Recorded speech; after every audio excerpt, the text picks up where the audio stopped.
This week we're looking at one of the most competitive brackets in the motorcycle world, the 600cc sports bike market.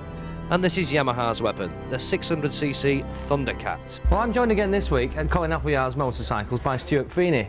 Now this week's bike, Stewart, this reminds me very much of something I rode not very many weeks ago here. Yes, that's correct, Paul. This is the smaller brother of the Thunderace that you tested, as you said, a short time ago. This machine is aimed at the slightly younger end of the market, shall we say, the more 30-year-old sports bike enthusiast.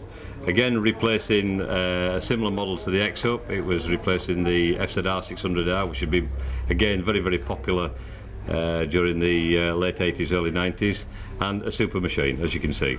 Right, yeah, this is almost a couple of £1,000s cheaper than the big one. That's correct, yes. So how much less do you get for your money? I don't think you get anything less, really, to be quite honest with you. It's obviously a smaller CC, but the actual machine can give you just as much fun. The performance is slightly less, the power output is slightly less, but as we said earlier, the accent is all about fun. Yeah, I suppose the smaller CC makes it more attractive to a younger rider from an insurance point of view. Yes, it does. Yeah, they do attract extremely good insurance rates, being only a 600cc. Right. Still quite a performer, about 135 miles an hour, and about 100 brake horsepower. Smashing.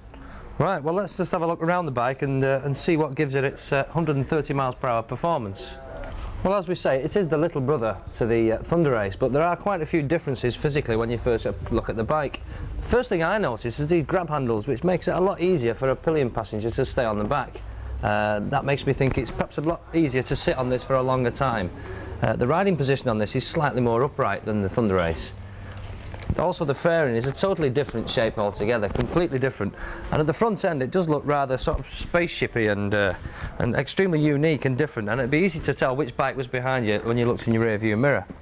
Below this lovely headlamp is what they call a forced air intake, which actually forces air down into the top of the engine, into the airbox, and that can increase the power by 3 brake horsepower.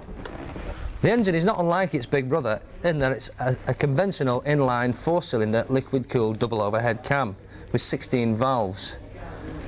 The gearbox, again, is a conventional Yamaha 5-speed and is a conventional chain drive. The brakes are identical to its big brother, with twin discs on the front, with 4-pot calipers and a single disc to the rear. But the main thing is, how does this perform? Is it as much fun as its big brother? I bet it's just as exciting. Let's go and find out.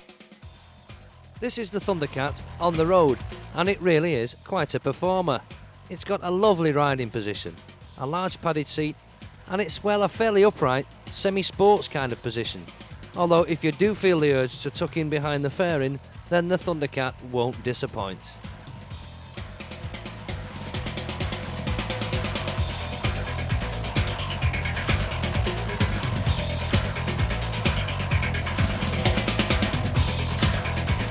It's amazingly nimble through the twisty lanes, and it's one of the easiest bikes to drive fast, or it's equally at home just plodding down the road.